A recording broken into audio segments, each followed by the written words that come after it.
পরিবর্তন আগের গভর্নমেন্টকে আমরা যা তাড়ানো আর এখন একমাত্র বাজার দর ছাড়া আর কোনো জায়গায় আমরা অ্যাচিভমেন্ট দেখতেছি না। শুধু খালি এটা কাজের গরু গোয়ালে আছে, বাস্তবে নাই। তা আমরা বাস্তবে বলতেছি সব কথা। আর এখানে অনেকের যেহেতু শেয়ারের যে আমার আজকে দেখলাম স্বরাষ্ট্রমন্ত্রী বলছে আমাদের সবাই বলতেছে 5 বছর থাকার দরকার। তার মানে ওনার ওটা একটু ক্ষমতার মজা পেয়ে গেছেন, ওনারা বেশি দিন থাকতে চাচ্ছেন। মানুষের চাইলে আমি শুনবো কেন? এনারা যদি এখন এই রেফারেন্ডাম ওনারা যায়, এই রেফারেন্ডাম প্রশ্নবিদ্ধ হবে, বলবে যে ওনারা ক্ষমতা থাকার জন্য এইসব এইসব ফন্দি ফিকির করছে। আমার ব্যক্তিগত মতামত হলো এটা, ওনারা ওইসব মধ্যে না যাইয়া ওনাদের কয়দিন বাঁচবেন, ওনাদের বয়সে প্রায় শেষ প্রান্তে ওনারা পৌঁছে গেছে। এইসব বিতর্ক করে জাতিকে বিভক্ত না করে জাতিকে ইউনাইটেড করলে কেউ থাকবে। তাহলে ইন্টেরিয়াম গভর্নমেন্ট ওনারা যে ভালো করবে ওনাদের কাছে আমরা আশা করি। ওনার যদি আমরা প্রগ্রেস রিপোর্টটা দেখি, আমরা প্রগ্রেস রিপোর্ট প্রতিদিন করে একটা দিয়া যে 8 মাসের মধ্যে, তাহলে আমাদের প্রগ্রেস তেমন একটা আমরা দেখতে পাই না, একমাত্র বাজার দর ছাড়া। আমার আইন শৃঙ্খলা ঠিক নাই, আমার এগুলো অস্ত্র উদ্ধার হয় নাই। তাহলে ওনারা যে বলতেছে ওনাদের আরো 5 বছর চাই, কিসের ভিত্তিতে করে? আমি তো এটা যে কোনো লোক আমি ডিবেট করতে চাই যে আপনি প্রগ্রেস রিপোর্টটা দেখান, আপনি যে 8 মাসে কি কাজ করছেন, প্রতিদিন কি প্রগ্রেস আপনার। ধরা যাক আমরা বেশি সংস্কার করি বা অল্প সংস্কার করি, এটা পরবর্তী গভর্নমেন্ট আসলে এটা তাদের কাছে সুইটেবল মনে না হলে তারা এটা একটা মানলো না, তাহলে এই যে আমাদের পণ্ডশ্রম হবে এটা। তো আমার মনে হয় যে আমাদের গভর্নমেন্টের ম্যান্ডেট হলো ইলেকশনের জন্য, সংস্কার না। সংস্কার এটা রুটিন ওয়ার্কের মতো, নিত্য নৈমিত্তিক পড়বে, পরিস্থিতির কারণে, সময়ের কারণে, সময়ের তাগিদে সংস্কার হয়। যেমন অধ্যাদেশ হয়, অধ্যাদেশ সবসময় না, 44 জারিও সবসময় হয় না, ওইটা প্রয়োজনে, সময়ের প্রয়োজনে, পরিস্থিতির কারণে হয়। তো সংস্কারটা একসময় এটা অপসংস্কার হয়ে যায়, কোনো কোনো সংস্কার হবার পরে এটা প্রয়োজন হয় না। তো এখন যদি নির্বাচিত, এনারা তো নির্বাচিত না, ওনারা সিলেক্টেড করবে। তো সংস্কার করার জন্য ম্যান্ডেট লাগবে, তো জনগণের মালিক, রাষ্ট্রের মালিক এনারা হলো ম্যানেজার। তো এখন এই রাষ্ট্র যারা মালিকের নির্ধারণ করবে তার রাষ্ট্রটা, তার আপনার বাড়িটা আপনি কি সিদ্ধান্ত নেবেন আপনি কিভাবে এটা সংস্কার করবেন। তো সেখানে যদি অন্যরা করলে তো সেটা টেম্পোরারি যে ভাড়া নিয়েছে সেটাও করতে পারবে না। তো এটা করলেও আবার যদি আপনি এসে বলেন যে তুমি এটা কেন করছো বা আমি এটা মানলাম না, আমি এটা সরাই ফেললাম, তাহলে ওইটার দাম থাকলো না। সুতরাং এইসব বিতর্ক দিয়ে সময় দীর্ঘায়িত করা, যেটা আমাদের জেনারেল স্যার বললো, এটা সঠিক কথা বলছে। কারণ যে এইখানে যারা অন্যান্য প্লেয়ার, যারা এটা এই যে বার্মা একটা বাস্তবায়ন করার জন্য অনির্বাচিত সরকার, তাদের জন্য সুবিধা হয়। যারা ষড়যন্ত্র করে, যারা দেশের স্বার্থের বিরুদ্ধে কাজ করে, তারা বেছে নেয় কিন্তু আনপপুলার গভর্নমেন্ট এবং অনির্বাচিত সরকারকে এটা নেয়। তো আমাদের চতুর্দিকে যেসব আমরা স্মেলগুলি পাচ্ছি, এইটা বেশি সময় নিলে ইউনুসারের যে ওয়ার্ল্ড ওয়াইড যে সুনামটা আছে, শেষ ভালো যার সব ভালো তার, উনি ওই সুনাম নিয়ে যেতে পারবেন না। কারণ ওনাকে ওনার ক্যাবিনেটের অনেকে হয়তো বুদ্ধি দিচ্ছে, ওনার হয়তো তো লোভ নাই, উনি থাকতে চাচ্ছেন না। কিন্তু কথা হলো যে ওনার যে ঘটনাগুলি আমরা দেখছি, যে এখানে এই কালকেও দেখেন এখানে বাড্ডাতে আমরা লুট হয়েছে। তো ওখানে যে আপনার ওই যে ইয়ে হলো, যেদিন বাটাতে হলো সেদিন ইয়েতে রিয়াকশন হলো যে লেবাননের পরিস্থিতিতে। কিন্তু আমরা আমরা দেখছি দিল্লিতে যখন কোনো মসজিদে হয়, তাহলে আগের দিন রাত্রের বেলায় ওখানে ডেপ্লয় করা মন্দিরগুলি পাহারা দেওয়া হয়। তো এখন এই যে প্রতিটা ক্ষেত্রে এরকম, আমরা এখন যোগাযোগের ক্ষেত্রেও একই অবস্থা, তারপরে প্রশাসনে একই অবস্থা। কিন্তু আমরা গুণগত কোনো পরিবর্তন আগের গভর্নমেন্টকে আমরা যা তাড়ানো আর এখন একমাত্র বাজার দর ছাড়া আর কোনো জায়গায় আমরা অ্যাচিভমেন্ট দেখতেছি না। শুধু খালি এটা কাজের গরু গোয়ালে আছে, বাস্তবে নাই। তা আমরা বাস্তবে বলতেছি সব কথা। আর এখানে অনেকের যেহেতু শেয়ারের যে আমার আজকে দেখলাম স্বরাষ্ট্রমন্ত্রী বলছে আমাদের সবাই বলতেছে 5 বছর থাকার দরকার। তার মানে ওনার ওটা একটু ক্ষমতার মজা পেয়ে গেছেন, ওনারা বেশি দিন থাকতে চাচ্ছেন। মানুষের চাইলে আমি শুনবো কেন? আমি যেহেতু নির্বাচিত না, আমি একটা টাইম পিরিয়ডের জন্য আসছি। আরে আমাদের জেনারেল সাহেব যেটা বললেন যে আর্মিকে বেশি দিন বাইরে রাখা, এটা কথা সঠিক। কারণ পেইন কিলার কিন্তু দীর্ঘদিন একটা চিকিৎসা হইতে পারে না, তাহলে পুরা হার্ট, কিডনি সব ড্যামেজ হয়ে যায়। এটা টেম্পোরারি অ্যারেঞ্জমেন্ট। তো আর্মি যেটা নিচ্ছে, আর্মির টেম্পোরারি অ্যারেঞ্জমেন্ট। আর্মি যে এতে তার অন্য কাজটা বাদ দিয়ে এখানে আসতে হচ্ছে, তার ট্রেনিং হ্যাম্পার হচ্ছে, তাহলে সে শত্রু মোকাবেলা কিভাবে করবে?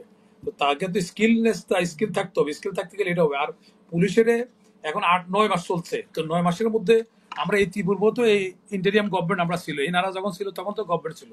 এখন বলতে পারো ওই সময় একটা স্বাভাবিক অবস্থা ছিল, এখন অস্বাভাবিক অবস্থা। তো তখন 3 মাসে ইলেকশন করছে, তো এখন 8 মাসও সেটাকে কাভার করতে পারলো না। আর যারা 8 মাসে পারে না, তারা 800 মাসও পারবে না। 8 মাসে তারা সমাধান দিতে পারে না, 800 মাসও পারবে না। কারণ আমি দেখতেছি অনেক সমস্যাগুলি সঠিক জায়গায় করা হচ্ছে না, অ্যাড্রেস করা হচ্ছে না। তাহলে এই সমস্যার জায়গায় থেকে যাচ্ছে।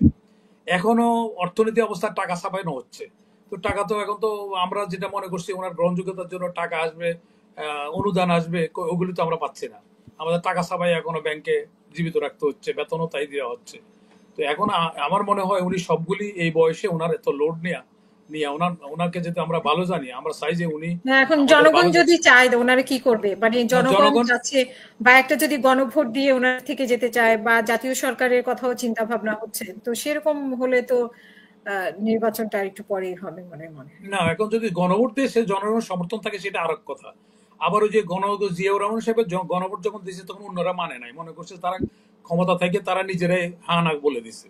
তো এখন এটার গ্রহণযোগ্য থাকবে কিনা, আবার বিতর্ক তো এর হবে কিনা। তো ওনাদের যেহেতু কোনো পলিটিক্যাল অ্যাম্বিশন নাই, ওনারা বলছেন এবং ওনাদের ছিল না, ওনারা আনছে, তাহলে ওনারা ওইসবের মধ্যে যাবে কেন? ওনারা দ্রুত ইলেকশন করে পলিটিক্যাল জনগণ মালিক, যেহেতু জনগণ ডিসাইড করুক।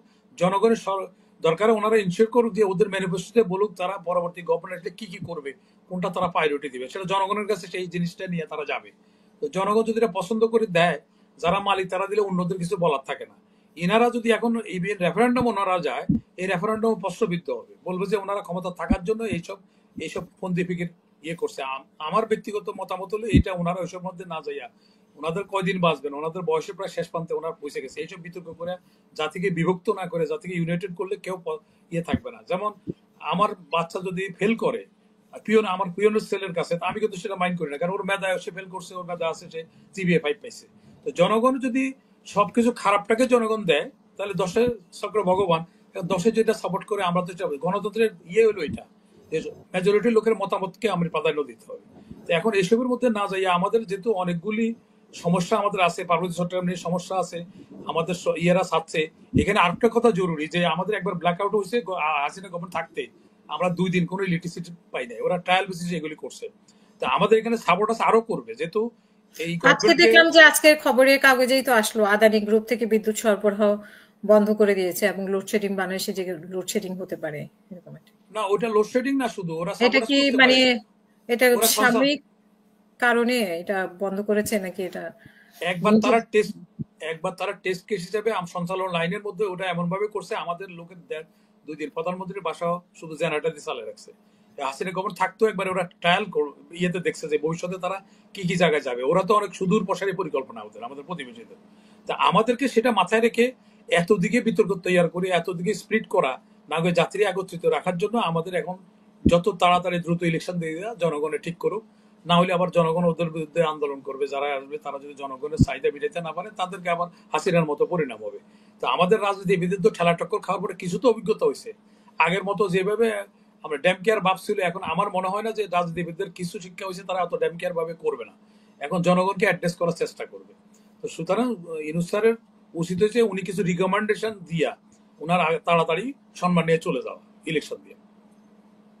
আর আমাদের এখন যে অনেকগুলি সাপোর্টাসের জন্য আমাদের সম্ভাব্য সাপোর্টাস কি কি হইতে পারে, আমাদের এখানে অনেক মাল্টি স্টোর বিল্ডিং এর মধ্যে বিভিন্ন ঘটনা ঘটাইতে পারে। তারা তারা এই গভর্নমেন্টকে স্বস্তি থাকতে দিবে না, আইন শৃঙ্খলা ফেল করার জন্য গভর্নমেন্ট চেষ্টা করলেও তারা চেষ্টা করবে যে এই গভর্নমেন্ট পারবে না, তারা হাসিনারা আনার জন্য চেষ্টা করতেছে, আওয়ামী লীগকে আনার চেষ্টা করছে।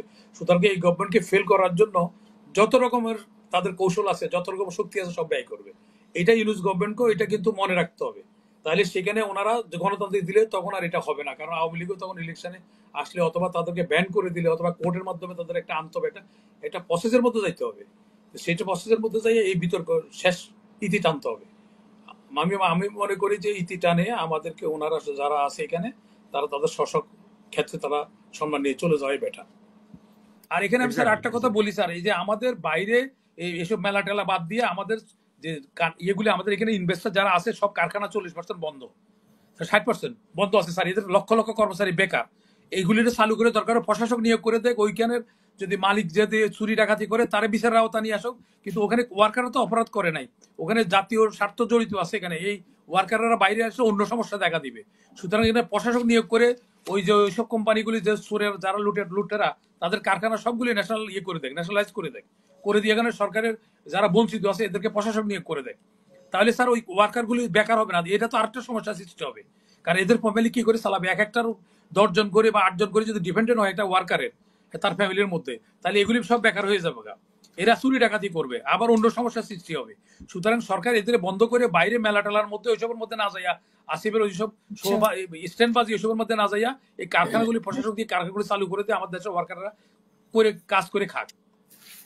এই 10 বছরের মধ্যে যাদেরকে কোনো কিছু বাদ বিচার না করে লোন দেওয়া হয়েছে, সরকার শুধু ওই জায়গাগুলি ধরুক, তাহলে টাকাগুলি কোথায় নিয়েছে অত শর্ট টাইমের মধ্যে? সরকারের পতনের আগ মোমেন্টের এই যে 22,000 কোটি টাকা আলামের দেওয়া হয়েছে, তো এইগুলি 25,000 কোটি টাকা দেওয়া হয়েছে। এই যে শেষ মোমেন্টে যে টাকাগুলি কিসের উপরে ভিত্তি করছে, এই লোকগুলির আইনের আওতা নিয়ে এসব টাকাগুলি রিকভারি করার জন্য ওদেরকে দরকার ওদের সকল সম্পত্তি বাজেয়াপ্ত করে দেওয়া হোক। তাহলে একটা মেসেজ যাবে, আর এরকম কেউ আর ওই যে সরকারের রেসপন্সার করে লোন নিবে না। আর এলিভেন্থ আবার কয়েক মাস ক্ষমতার আসার আগে এতগুলি হাজার হাজার কোটি টাকা লোন দেওয়া হয়েছে, কিসের উপর ভিত্তি করে লোন দিচ্ছে? কিন্তু আমি আর কিন্তু আমরা তো আমি আর জানি আপনি যে সালম বসুন্ধরা এরা তো বিভিন্ন কোম্পানিগুলো তো আবার ম্যানেজ করে ফেলছে বিভিন্ন দলকে, তো কেন এনসিপি ম্যানেজ করা বলেন, হবে? বিএনপি বলেন। রাজনীতিবিদদের মাধ্যমে ম্যানেজ হয়। তাহলে ইন্টেরিয়াম গভর্নমেন্ট ওনারা যে ভালো করবে, ওনাদের কাছে আমরা আশা করি। ওনার যদি আমরা প্রগ্রেস রিপোর্টটা দেখি, আমরা প্রগ্রেস রিপোর্ট প্রতিদিন করে একটা দিয়া যে 8 মাসের মধ্যে, তাহলে আমাদের প্রগ্রেস তেমন একটা আমরা দেখতে পাই না, একমাত্র বাজার দর ছাড়া। আমার আইন শৃঙ্খলা ঠিক নাই, আমার এগুলো অস্ত্র উদ্ধার হয় নাই। তাহলে ওনারা যে বলতেছে ওনাদের আরো 5 বছর চাই, কিসের ভিত্তিতে করে? আমি তো এটা যে কোনো লোক আমি ডিবেট করতে চাই যে আপনি প্রগ্রেস রিপোর্টটা দেখান, আপনি যে 8 মাসে কি কাজ করছেন, প্রতিদিন কি প্রগ্রেস আপনার? আপনি অস্ত্র উদ্ধার করতে পারছেন, পারেন নাই। আপনি ট্রাফিক সিগন্যাল ঠিক করতে পারছেন, পারেন নাই।